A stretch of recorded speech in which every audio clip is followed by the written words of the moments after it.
Tribunal একে চাংখারপুলে যে হত্যাকাণ্ড, সারা দেশে গত সরকার তাদের ক্ষমতাকে টিকিয়ে রাখার জন্য ওয়াইড স্প্রেড এবং সিস্টেমেটিক ওয়েতে যে অপরাধ সংগঠন করেছেন তাদের জ্ঞাতসারে তার একটা পার্ট চাংখারপুলে যে ছয়জনকে হত্যা করা হয়েছিল গুলি করে, যাদের 8 জনের বিরুদ্ধে তদন্ত প্রতিবেদন দাখিল করা হয়েছে এবং পরবর্তীতে ফরমাল চার্জের প্রেক্ষিতে অনারেবল ট্রাইব্যুনাল 1 কগনিজেন্স নিয়েছেন। তাদের আজকে অভিযোগ গঠন শুনানির জন্য দিন ধার্য ছিল।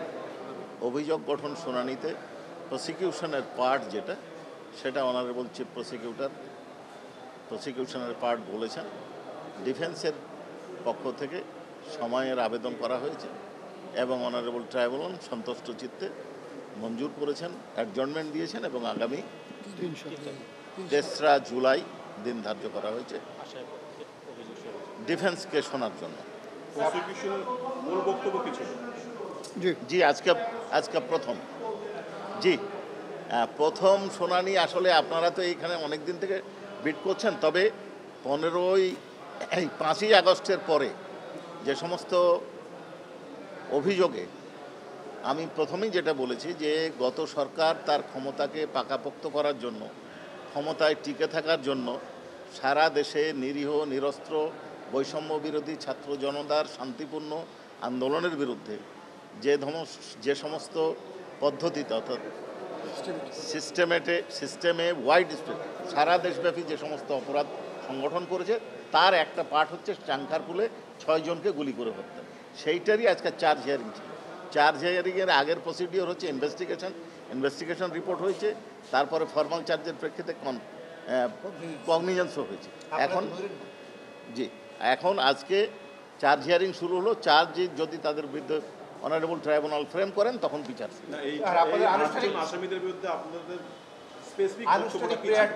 স্পেসিফিক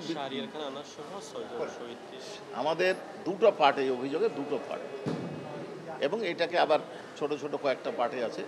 একটা হচ্ছে কমান্ড রেসপন্সিবিলিটি। পুলিশ কমিশনার, সহকারী পুলিশ কমিশনার, ওসি সাহেব এরা নির্দেশ দিয়েছে, এরা হচ্ছে নির্দেশদাতা। কেউ ফ্যাসিলিট করেছে, সুযোগ করে দিয়েছে। এরা হচ্ছে কমান্ড রেসপন্সিবিলিটির আসামি, আর বাকি 3জন সরাসরি গুলি করেছে। এই তো চার্জ ফ্রেম করার জন্য আবেদন করেছি, অভিযোগ গঠনের জন্য। যে ধারায় আমরা ফর্মাল চার্জ দাখিল করেছি আন্তর্জাতিক অপরাধ ট্রাইব্যুনাল আইনের, সেই ধারায় আমরা চার্জ ফ্রেম করার জন্য আবেদন করেছি। আবেদন মানে আমরা শুনানি করে বলেছি যে ফ্রেম না হওয়ার মতো কোনো কারণ নাই। যথেষ্ট উপাদান আছে, আমাদের কাছে আছে সাক্ষীদের সরাসরি যারা ঘটনা দেখেছেন তাদের জবানবন্দি আছে, ভিডিও রেকর্ডিং আছে, পত্রপত্রিকার বক্তব্য আছে, সবই আছে আমাদের কাছে। 1 জুলাই সাবেক প্রধানমন্ত্রী শেখ হাসিনা, সাবেক স্বরাষ্ট্রমন্ত্রী আসাদুজ্জামান খান কামাল এবং সাবেক আইজিপি চৌধুরী আবদুল্লাহ আল মামুন সাহেবের যে মামলা, সেটা চার্জ হিয়ারিংয়ের ডেট আছে। এটা তো আপনাদের জানা থাকার কথা। বাকি মামলা ইনভেস্টিগেশন আপনাকে তো গতদিন বলেছি যে আমাদের কাছে ইতিমধ্যে অনেকগুলো আবু সাইদের মামলার তদন্ত প্রতিবেদন আসছে। সেটার ফর্মাল চার্জ খুব শীঘ্রই দাখিল হবে, অল্প সময়ের।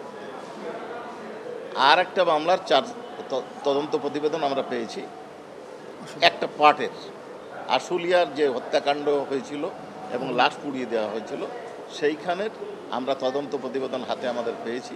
অচিরেই ফর্মাল চার্জ দাখিল। আপনারা 2টা নতুন তথ্য খুব দ্রুতই দেখেন এবং তদন্ত যখনই শেষ হবে তখনই আমরা পর্যালোচনা করে ফর্মাল চার্জ দাখিল করব।